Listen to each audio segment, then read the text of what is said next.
Pistons get blown out for their seventh straight loss, this time to the New York Knicks. But we're not even going to talk about the game tonight. We're going to talk about how unwatchable this team is and why all of this is just sad and just not fair for Pistons fans. So stick with us. We'll be back in just a moment. Lane, skies a jam. Dynamite dunk and the crowd loves it.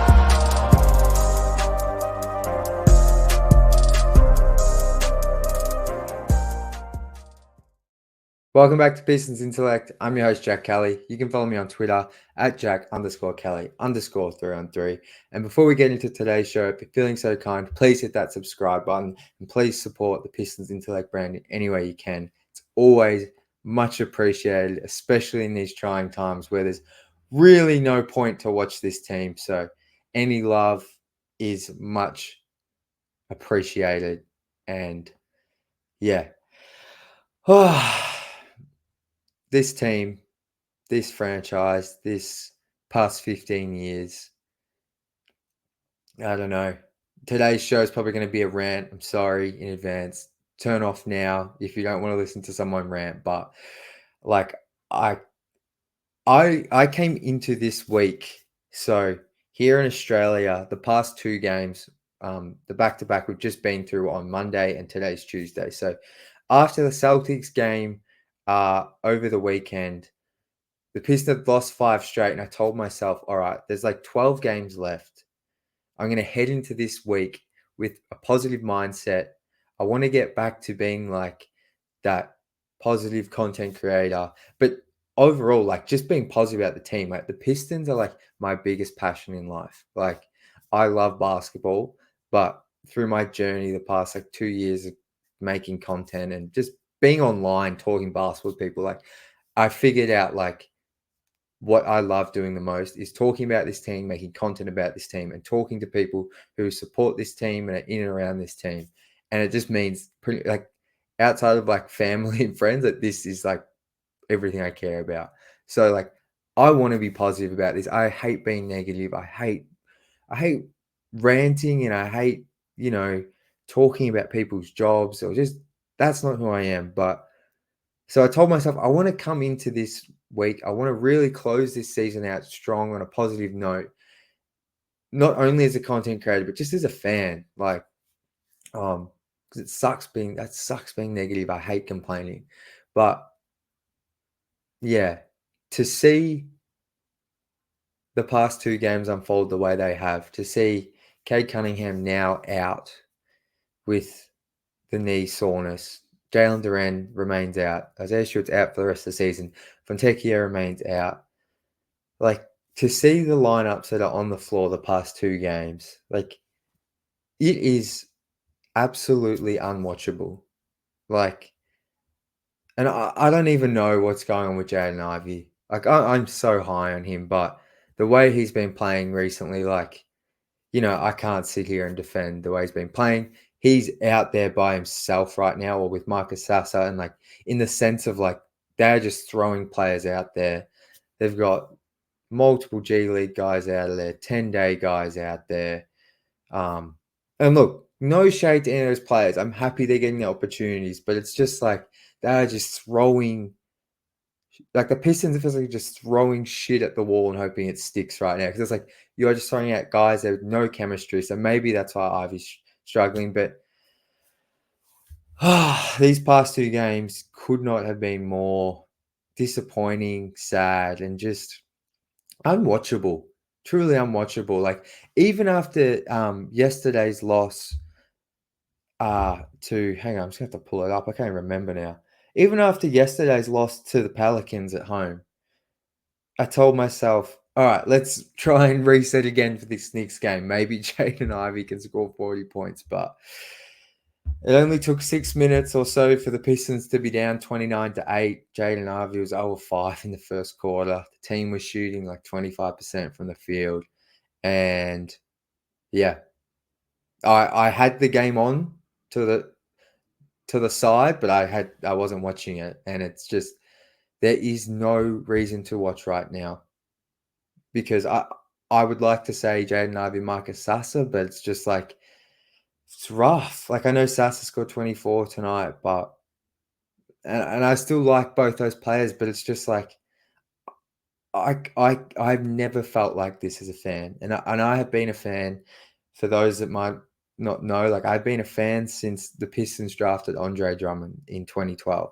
So like I haven't experienced any playoff success with this team. I've had league pass since halfway through Andre Drummond's rookie season, and I have watched like, if I had to put a percentage on it, I think I would have watched 75 to 80% of Pistons games. And especially the last 3 to 4 seasons since the Pistons got Cade and had reset with this young core, like I've become even more invested and watched more games. And it's just like, I've never felt like I cannot watch this team. Like, and tonight's game and the Pelicans game was just like, I can't watch this. Like, I cannot watch this. This is like, what am I watching? I feel like I'm actually watching a summer league team, but it's like on day 7 of summer league when all the first round picks are taken out, and you've just got like the guys who are trying to get 10 days and 2 ways, and they're in Cox Pavilion. Like it feels like that's what the Pistons are putting on the floor. Like,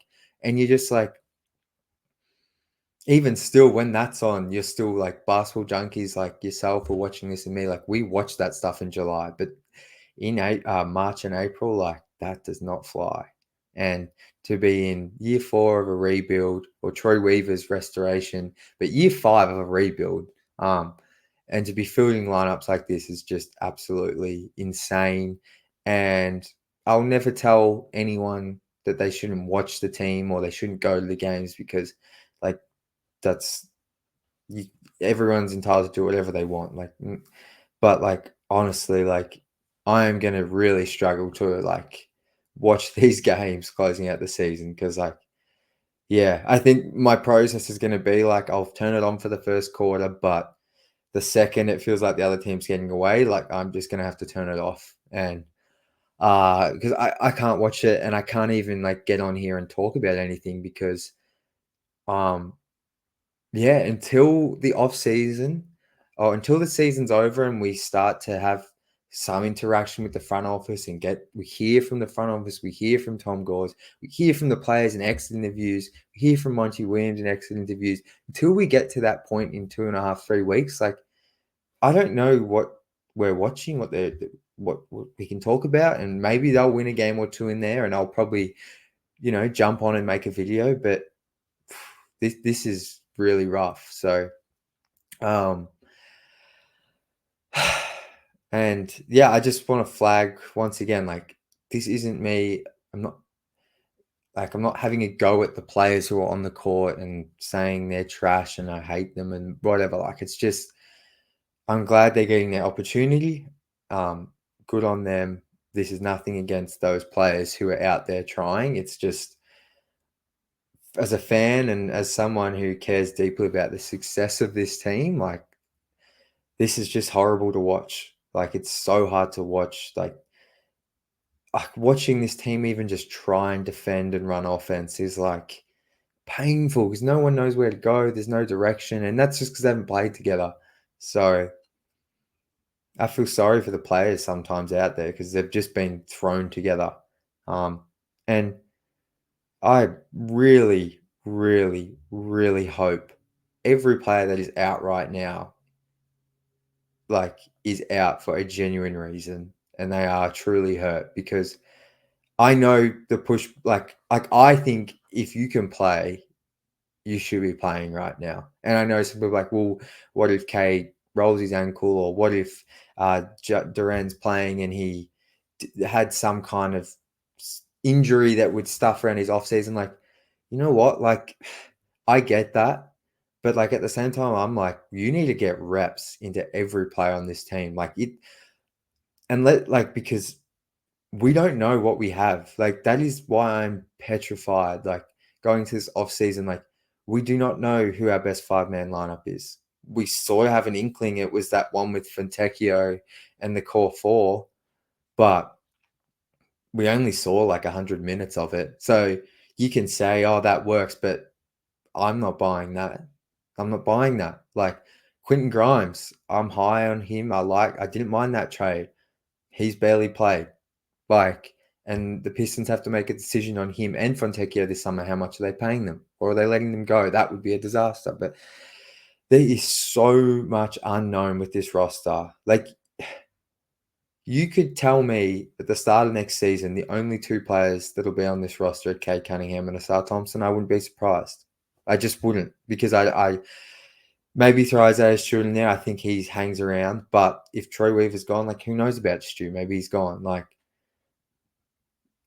it's just, there is so much unknown, and it just shows how much of a failure this entire rebuild has been. Like, let alone, like, the team record under Weaver is disgusting. Like, it is pathetic.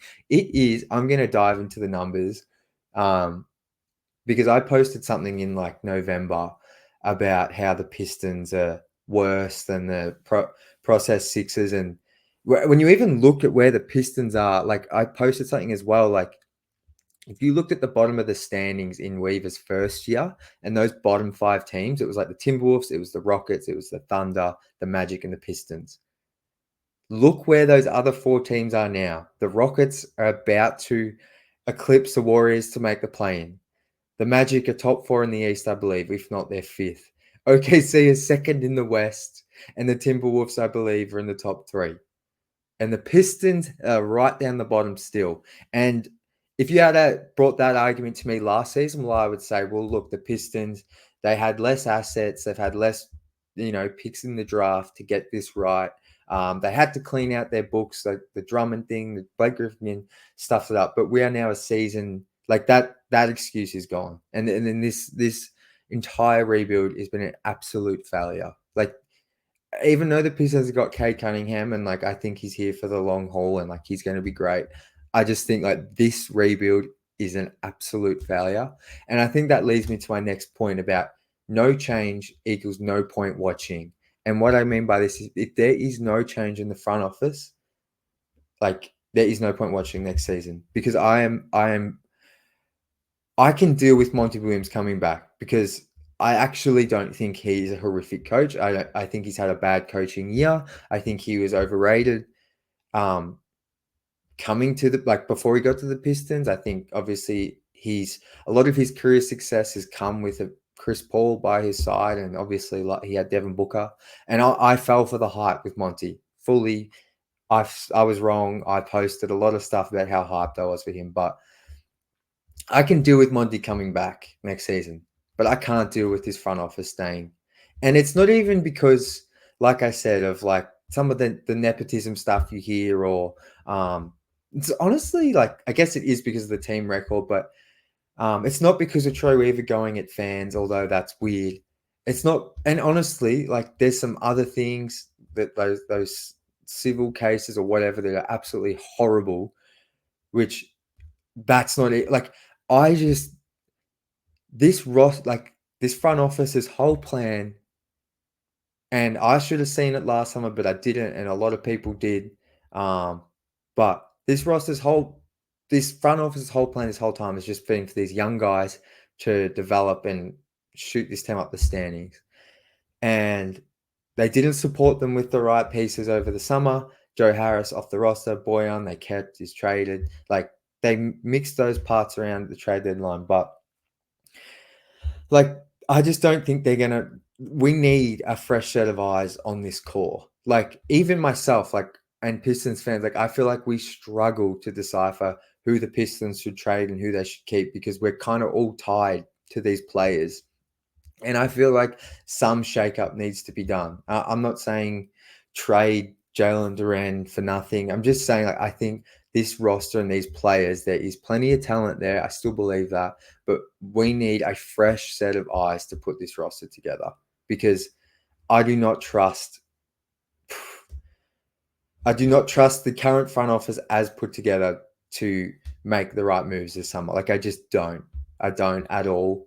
And I think a fresh set of eyes, clean house as much as you can in that front office, like, because the fact we are in the 4th year of this restoration and we are playing the lineups we are seeing, I don't care about the help. Like, I posted something about on Twitter a few days ago about the Pistons rotation.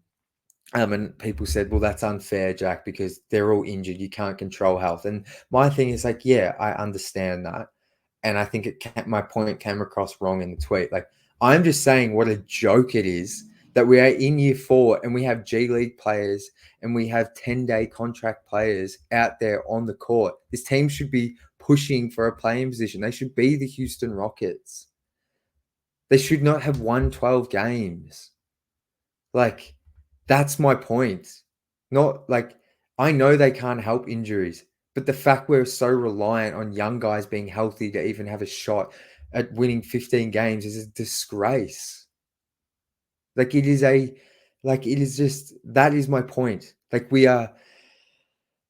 don't know what the hell to expect next season. We have no idea. Like, what we think it's the core for, but like, what have they done? They've done nothing together. Someone's always injured. They don't have enough shooting around them. But when your 5 young players are on the court, there's no shooting. There's not enough shooting. Like, we don't know can't put a 5-man unit. I keep saying that, but it's like, that scares the shit out of me. And what are we going to do this summer? Like, get this big fish free agent and like all the chemistry is going to be sweet. This core has barely like played together. Like, they need minutes. They need time together. And that is why, to go back to my earlier point, like, if they are not injured, they need to be playing because they need to build chemistry. And it's just like having players rest and just random guys come in all the time, I just think is so bad for any longevity and to develop any habits together. Like, I'm ranting, but I'm so tired of this. And I know Pistons fans are as well. Like, randomly the other day, RJ Hampton, who was on the Pistons end of last season, retweeted like a video I posted this time last year of him like driving to the rim and finishing. RJ Hampton, I believe, is out of the league now. And it just reminded me, like, this time last year, I was being positive about these like flyers the Pistons were taking on guys like the James Wisemans. Like, I was being positive, but it was just a reminder when I saw him retweet me posting like a couple of his like drives to the rim last year. I was like, man, if you had told me then that I would be witnessing similar kind of players on the fringes working out and trying to extend their NBA career in Detroit once again, I would have been sick. And it's just,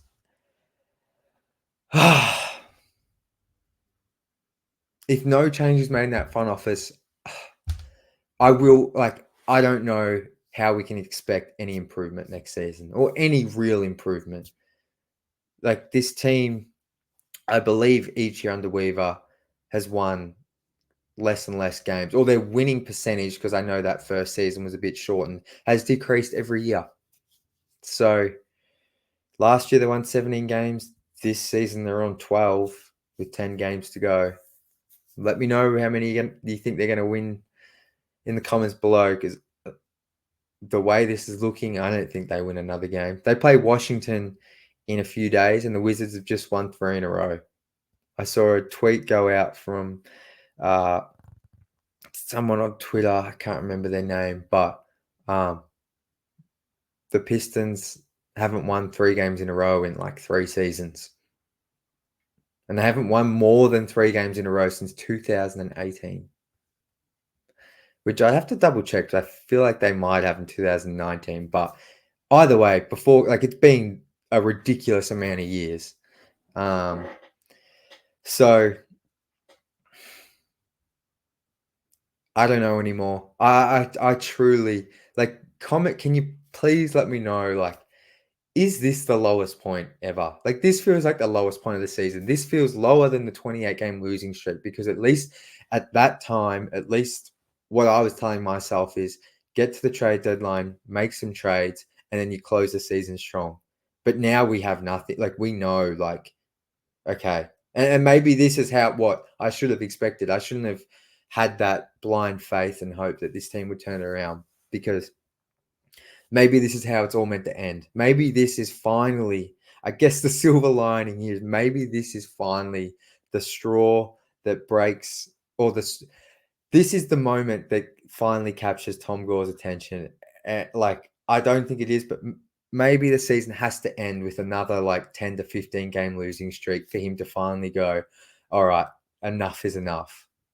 I don't think it's going to happen, but maybe all these losses, if it leads to some serious change in that front office, maybe that's a good thing, because I don't know how you go into next season without making change. Like, you can go, like, honestly, you can go get like a Jeremy Grant. You can go get Tobias Harris. You can go get, theoretically what this team needs roster wise, but I just don't see much change. Like, I think you need to clean out the front office. Like, I truly do. Because as in the basketball operations, like, I'm not talking about anywhere else, and I don't know anything else about the rest of the Pistons organization. They seem to do a really good job with community and all that. I'm just talking strictly about the people who make basketball decisions. Like, it feels like some change needs to be made there. Like, that's been, apart from Tom Gore's, that's been the one constant the past 4 years. The roster's had turnover, coaching staff's been turned over, but the front office seems to have stayed the same, and the results are staying the same. So something's got to give in ownership or the front office. But where I'm just going to close this out is just, this is sad. Like, this is sad. Like, I actually like, and I for many parts of this season, like, I wish I wasn't like this, but like, the Pistons, honestly, like, they affect my emotions too much, like, in my everyday life. More so just like when I wake up and like I'm going for my morning walk and I've just got my own thoughts. Like, like, this season has just been so sad. Like, because for me and for many of us, for probably a lot of you who are watching this, like, the Pistons, like, we get excited when the games are on. Like, when there's for me in Australia, the games start around 10 or 11 a.m. in the morning. Like, especially if I don't have work on that day, and I know the Pistons are going to be on from 11 till 1:30, or that 2.5 window, like, I get so excited for that. Like, so, you know, for that excitement to just dwindle the entire season to where it is now, to where I just actually, like, I still care. I care a lot, but I'm just like angry watching it. It's just sad. Like, I would love to go back to that 2021 season. Even Cade's rookie season, like, they lost, like, they had a losing streak in there of like 10 or 11 games, but that season was still fun. Like, they did a little bit after the All-Star break, like, in that first season. Like, they had Marvin Bagley and Cade. Like, there was hope there. And like, last season is last season. That was rough. That was really, really rough. But there was the Victor Wembanyama hope. There's the Cade returning hope. This season, it's like, Cade's played, he's going to play 60 plus games. You'd like him to play a bit more. But Ivy and Durant have stagnated. Asar was brilliant, but then has this health scare. Stu's been okay. Like, Stu, I feel like, has been good when he's on the court, but he's had 2 seasons now playing less than 50 games. Like, just sad that the sadness is that there's no, I don't know what the hope is. Like, I can't sit here and tell myself or anyone, like, what the hope is right now. And I think that's what's making these games even more excruciating, is that, like, there's no Victor Wembanyama. There's no Paolo Banchero at the end of this draft. There's no Ant Edwards. There's no LaMelo Ball. Like, there's no, free agent class is weak, but of course the Pistons have got the most cap space. Like, why would a team trade with Detroit when they can't trade future picks because they owe a future pick to the Knicks? Like, it's just, what's the out here? And it's why I'm going to end right now. But it's why I just want a new front office, because we need new decision makers and we need fresh eyes, fresh thoughts. A fresh team needs a refresh desperately. So I'm going to end it there. I'm going to keep trying to do these recaps, like, but yeah, if it's going to be games like the past 2 games, like, I'm just going to do them when I have the time. because a lot of the time I'll watch the game after work and the replay.